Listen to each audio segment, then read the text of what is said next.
Hello YouTube family, स्वागत है आपका मेरे यूट्यूब चैनल पीयू फिजिक्स पर। यह चैनल एमएससी व बीएससी के सभी यूनिवर्सिटीज़ के फिजिक्स की टॉपिक की आसान एक्सप्लेनेशन विद प्रूफ देता है। तो दोस्तों, जो आज हमारा यूनिट 3 है मैथमेटिकल फिजिक्स का, इसके अंदर हम डिफरेंशियल इक्वेशंस और मैट्रिक्स के बारे में पढ़ेंगे। तो पहले जो इसमें टॉपिक आता है वो आता है डायमेंशनल एनालिसिस, बेसिक टॉपिक्स के अंदर। ठीक है, तो डायमेंशनल एनालिसिस क्या कहता है कि ये हमें साइज और शेप के बारे में डिस्क्राइब करता है क्वांटिटीज़ की। जैसे आपने पढ़ा होगा MLT, मास लेंथ टाइम, तो ये क्या कहलाती है, क्वांटिटीज़ जो होती है उनके डायमेंशन कहलाती है। तो डायमेंशनल एनालिसिस मेनली क्या है, we quantify the size and shape of things using dimensional analysis.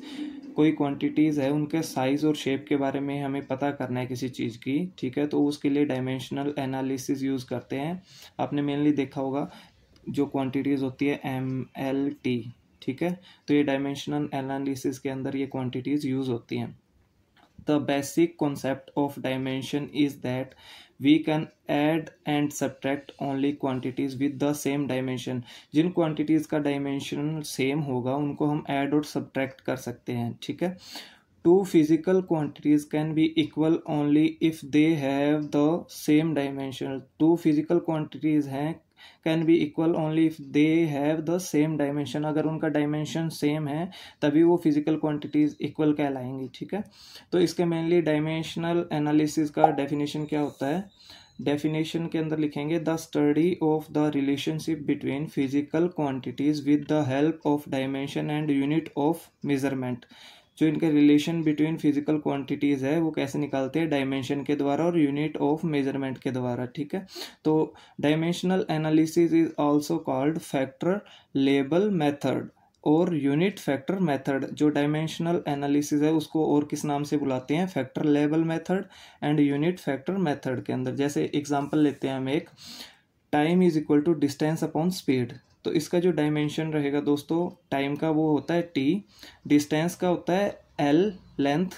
ठीक है, और स्पीड का क्या होता है, स्पीड के अंदर क्या आता है, लेंथ और टाइम दोनों आएगी, क्योंकि कोई चीज़ है वो कोई डिस्टेंस कवर कर रही है तो ये लेंथ कवर भी कर रही है और टाइम भी ले रही है उस डिस्टेंस को कवर करने में। तो T-1 इज इक्वल टू क्या आ जाएगा, देखो L से L कैंसिल हो गया, T की पावर -1 है, ये ऊपर जाएगी +1 हो जाएगा, तो T की पावर 1 आ जाएगी। तो ये यहाँ पे टाइम के क्या आ गया, T आ गया। ठीक है दोस्तों, तो अब इसके अंदर जैसे होमोजेनेटिक प्रिंसिपल भी पूछा जाता है कई बार, तो होमोजेनेटिक प्रिंसिपल के अंदर हम क्या लिख के आएंगे, जो डायमेंशनल एनालिसिस का होमोजेनेटिक प्रिंसिपल होता है, it state that dimension of each of the term of a dimension equal on both sides should be the same। it help us convert the unit from one form to another। ये mainly homogenetic principle होता है, ये है convert करता है units को one form to another form के अंदर। ठीक है दोस्तों, एग्जाम्पल के द्वारा अगर हम इसको डिस्क्राइब करेंगे होमोजेनेटिक प्रिंसिपल को, तो check the correctness of equation S is equal to UT plus half AT square. ये अपने पास इक्वेशन है, इसके अंदर जो S है ये कहलाता है अपना डिस्प्लेसमेंट, U है वो इनिशियल वेलोसिटी, V जो होती है हमारी फाइनल वेलोसिटी होती है, A वो है एक्सेलरेशन है, T इज क्या है, टाइम। ठीक है, तो दोस्तों उस इक्वेशन को हम लिख लेते हैं। We know that left hand side के अंदर अपने पास डिस्प्लेसमेंट था, राइट हैंड साइड के अंदर क्या था, initial velocity time plus half AT square acceleration और टाइम।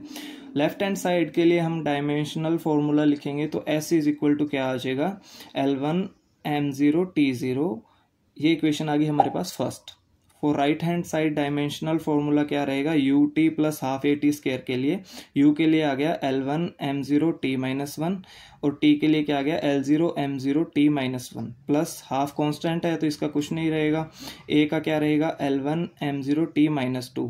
और यहाँ पे देखो T की पावर 2 है, T की पावर 2 है, तो इसके लिए एक बार तो आएगा L0 M0 T0 और एक बार आएगा L1 M0 T0।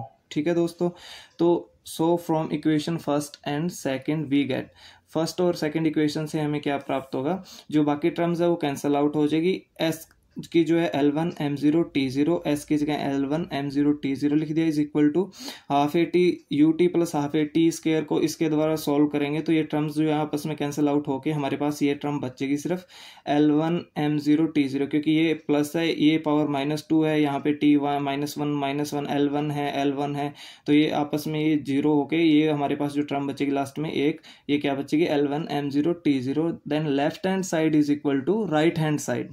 ठीक है दोस्तों, तो हम डायमेंशनल एनालिसिस के अंदर जो इसकी एप्लीकेशंस रहती हैं और लिमिटेशन रहती है उनके बारे में पढ़ेंगे।